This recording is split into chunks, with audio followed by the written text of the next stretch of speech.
When they were gone, Elizabeth, as if intending to exasperate herself as much as possible against Mr. Darcy, chose for her employment the examination of all the letters which Jane had written to her since her being in Kent.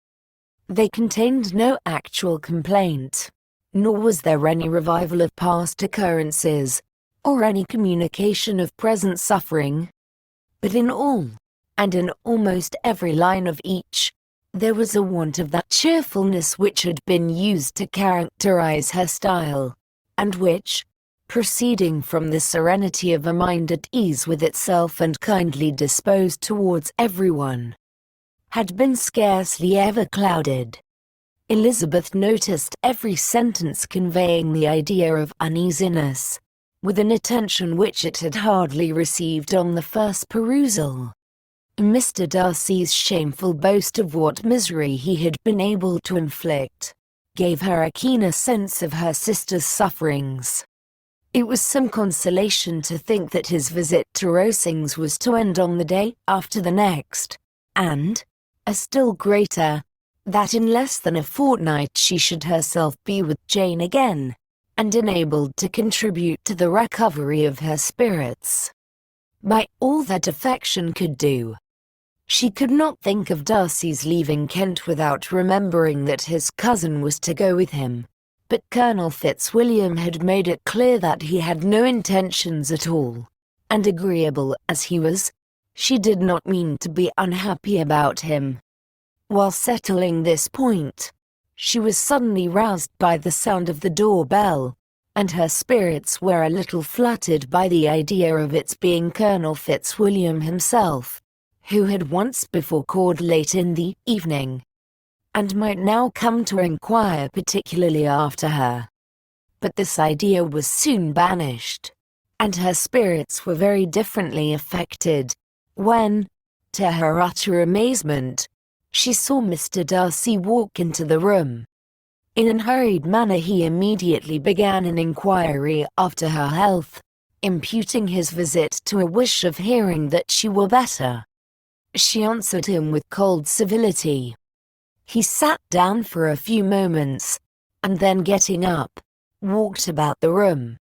Elizabeth was surprised, but said not a word. After a silence of several minutes, he came towards her in an agitated manner, and thus began. "In vain I have struggled. It will not do. My feelings will not be repressed. You must allow me to tell you how ardently I admire and love you." Elizabeth's astonishment was beyond expression. She stared, colored, doubted, and was silent. This he considered sufficient encouragement, and the avowal of all that he felt, and had long felt for her, immediately followed. He spoke well, but there were feelings besides those of the heart to be detailed, and he was not more eloquent on the subject of tenderness than of pride. His sense of her inferiority, of its being a degradation, of the family obstacles which had always opposed to inclination, were dwelt on with a warmth which seemed due to the consequence he was wounding, but was very unlikely to recommend his suit. In spite of her deeply rooted dislike, she could not be insensible to the compliment of such a man's affection, and though her intentions did not vary for an instant, she was at first sorry for the pain he was to receive, till, roused to resentment by his subsequent language, she lost all compassion in anger. She tried, however, to compose herself to answer him with patience, when he should have done. He concluded with representing to her the strength of that attachment which, in spite of all his endeavors, he had found impossible to conquer, and with expressing his hope that it would now be rewarded by her acceptance of his hand. As he said this, she could easily see that he had no doubt of a favorable answer. He spoke of apprehension and anxiety, but his countenance expressed real security.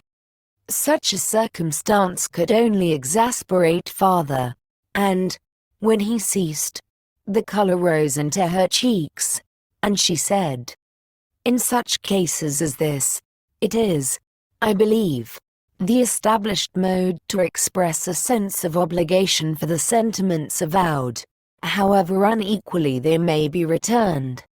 It is natural that obligation should be felt, and if I could feel gratitude, I would now thank you.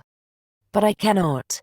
I have never desired your good opinion, and you have certainly bestowed it most unwillingly. I am sorry to have occasioned pain to anyone. It has been most unconsciously done, however, and I hope will be of short duration. The feelings which, you tell me, have long prevented the acknowledgment of your regard, can have little difficulty in overcoming it after this explanation." Mr. Darcy, who was leaning against the mantelpiece with his eyes fixed on her face, seemed to catch her words with no less resentment than surprise. His complexion became pale with anger, and the disturbance of his mind was visible in every feature. He was struggling for the appearance of composure, and would not open his lips till he believed himself to have attained it. The pause was to Elizabeth's feelings dreadful. At length, with a voice of forced calmness, he said, "And this is all the reply which I am to have the honor of expecting. I might, perhaps, wish to be informed why, with so little endeavor at civility, I am thus rejected. But it is of small importance." "I might as well inquire," replied she, "why with so evident a desire of offending and insulting me, you chose to tell me that you liked me against your will, against your reason, and even against your character. Was not this some excuse for incivility, if I was uncivil? But I have other provocations. You know I have. Had not my feelings decided against you? Had they been indifferent? Or had they even been favorable? Do you think that any consideration would tempt me to accept the man who has been the means of ruining, perhaps forever, the happiness of a most beloved sister?" As she pronounced these words, Mr. Darcy changed color, but the emotion was short, and he listened without attempting to interrupt her while she continued. "I have every reason in the world to think ill of you. No motive can excuse the unjust and ungenerous part you acted there. You dare not, you cannot deny, that you have been the principal, if not the only means of dividing them from each other, of exposing one to the censure of the world for caprice and instability, and the other to its derision for disappointed hopes, and involving them both in misery of the acutest kind." She paused, and saw with no slight indignation that he was listening with an air which proved him wholly unmoved by any feeling of remorse. He even looked at her with a smile of affected incredulity. "Can you deny that you have done it?" she repeated. With assumed tranquility he then replied, "I have no wish of denying that I did everything in my power to separate my friend from your sister, or that I rejoice in my success. Towards him I have been kinder than towards myself." Elizabeth disdained the appearance of noticing this civil reflection, but its meaning did not escape, nor was it likely to conciliate her. "But it is not merely this affair," she continued, "on which my dislike is founded. Long before it had taken place my opinion of you was decided. Your character was unfolded in the recital which I received many months ago from Mr. Wickham. On this subject, what can you have to say? In what imaginary act of friendship can you here defend yourself, or under what misrepresentation can you here impose upon others? You take an eager interest in that gentleman's concerns," said Darcy, in a less tranquil tone, and with a heightened color. "Who that knows what his misfortunes have been, can help feeling an interest in him? His misfortunes, repeated Darcy contemptuously. Yes. His misfortunes have been great indeed. And of your infliction, cried Elizabeth with energy. You have reduced him to his present state of poverty, comparative poverty. You have withheld the advantages which you must know to have been designed for him. You have deprived the best years of his life of that independence which was no less his due than his desert. You have done all this, and yet you can treat the mention of his misfortune with contempt and ridicule. And this, cried Darcy, as he walked with quick steps across the room, is your opinion of me. This is the estimation in which you hold me. I thank you for explaining it so fully. My faults, according to this calculation, are heavy indeed. But perhaps, added he, stopping in his walk, and turning towards her, these offences might have been overlooked, had not your pride been hurt by my honest confession of the scruples that had long prevented my forming any serious design. These bitter accusations might have been suppressed, had I, with greater policy, concealed my struggles, and flattered you into the belief of my being impelled by unqualified, unalloyed inclination, by reason, by reflection, by everything. But disguise of every sort is my abhorrence. Nor am I ashamed of the feelings I related. They were natural and just. Could you expect me to rejoice in the inferiority of your connections, to congratulate myself on the hope of relations, whose condition in life is so decidedly beneath my own? Elizabeth felt herself growing more angry every moment.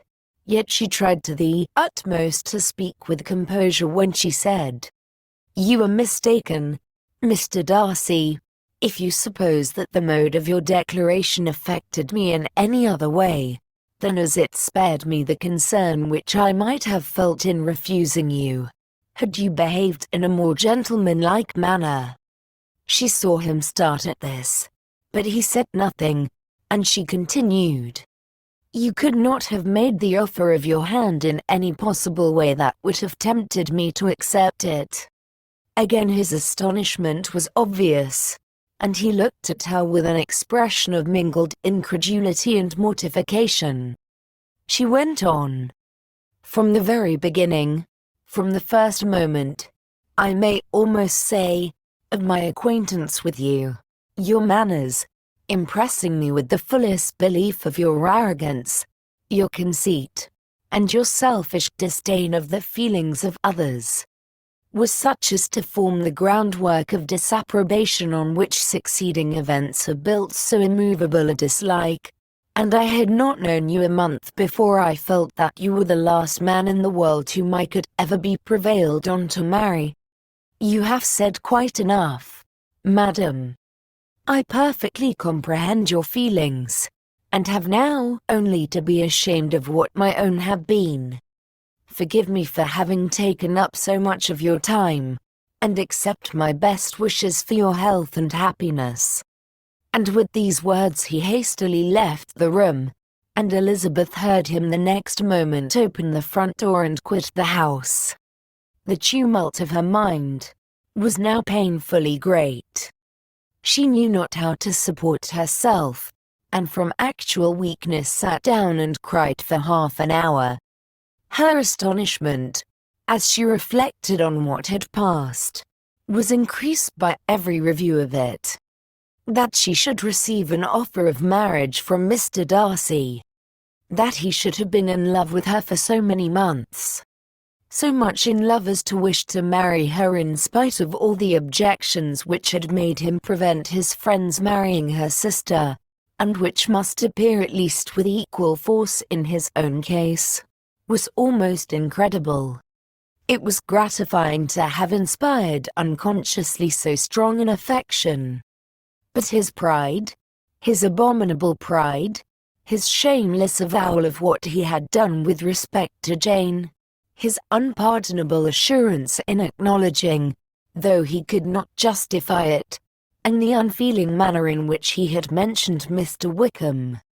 His cruelty towards whom he had not attempted to deny, soon overcame the pity which the consideration of his attachment had for a moment excited.